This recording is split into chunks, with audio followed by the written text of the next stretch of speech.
Welcome to this educational video about waves and their impact on coastal features. Let's explore the classification of shorelines based on their relative position. Shorelines could be classified as according to the relative active position in midst of continental shelf and coastal plain.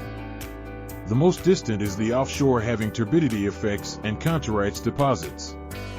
Wind velocity, wind duration, restrictions, free flow distance through frictional pressure determine the wave crest and trough dimensions.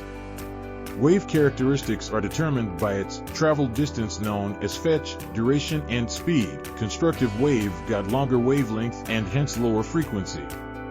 As wave height being low, therefore mild sloping, spilling, huge distant entrance to the beach. However, destructive waves got shorter wavelength owing to higher frequency, adding to the frequent occurrence. Wave height being prominent with arduous beach meeting, having little swash and backswash duration. Based on the periodic wavelets duration, waves could be arranged in ascending manner as capillary, chop, swell, cyc, tsunami, tide. Wave coastal erosion initiates through hydraulic action, abrasion, corrasion, attrition, corrosion, and solution. Concordant coastline having hard and soft rock being parallel to the beach, whereas perpendicular orientation displayed by discordant coastline. Moreover, Ria coast formed by Higland submergence, fjord coast being the glacial indented highland relics, Dalmatian coast evolved through concordant mountainous valley subsidence, as well as there are different kinds of emerged lowland and highland coasts. Erosional wave coastal landforms are bay, wave-cut notch, wave-cut platform, bay, cliffs, headlands, blowhole, cave, cove, arch, stack, stump, etc. Depositional coastal landforms are beach, bar, barrier bar, offshore bar, connecting bar, bay bar, berm, spit, hook, loop, lagoon, ridge, and runnel, etc. The next to offshore is the nearshore that receives huge sand particles due to the reason having shore face, where deposition occur with altitudinal relative drift velocity.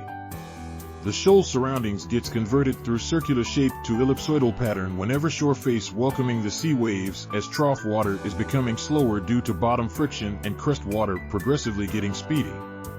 The wave motion at a microscopic level explains that forward movement of stationary waves include only wave form and energy associated with it in a circular anti-clockwise direction, not the wave curvature water particles having closed orbitals. Stokes drift that being found in continental shelf shallow water has got the little forward movement as water particles move owing to open orbit with each period. The surf zone nearshore propagation occurs due to the meager mass transportation of waves water particles facing the coast. Progressive waves are the most violent across the sea surface.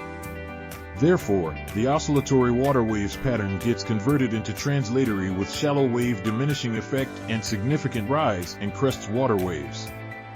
Whenever water entering the shore, wave rises, although magnitude dimension decrease due to increased wave height and decreased length. Wave steepness is the ratio of wave height and wavelength. Wave breaker is the wave breaking against the shore.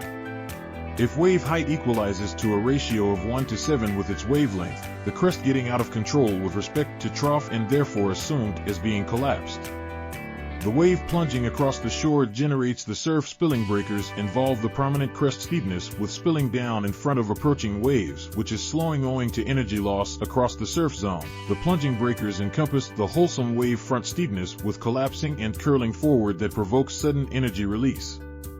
The surging breakers are calm low waves having monotonous standing up and down oscillation. The next foreshore zone dominates the surf zone, where periodic tides and waves approach and retreat that keeps the beach face alternatively wet and dry. The swash is broken water, that is swell breaking and reversal within a shoal, approaching the beach, whereas the backwash involves the huge mass of water retreating the beach along the slope whenever a wave breaks on a shore.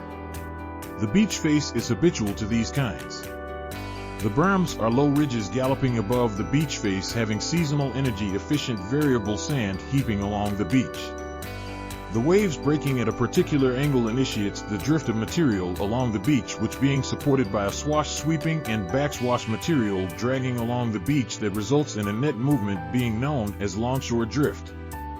The slowing down of shallower water wave approaching at a particular angle involves one corner slowing down faster than the other that initiates wave refraction, in which wave used to bend towards the beach that appears as if waves progressing parallel to the beach.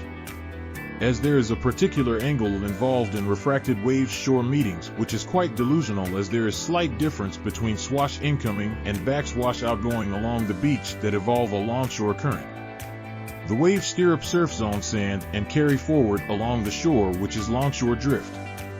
This drift-generated coastal inlet enclosure depositional features such as spit or its extensive growth barrier, behemoth bar, that create a troubled coastal harbor which could be sorted out through a jetty buildup that could deflect and manage the harbor coagulating sand pile-up.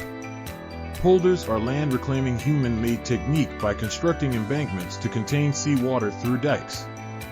The hard engineering aspects of coastal management consideration being rock armor, revetment, seawall, jetties, gabions and groins, etc., while soft engineering coastal management are sandscaping, dredging, managed retreat, dune restoration, beach nourishment and salt marsh creation, etc.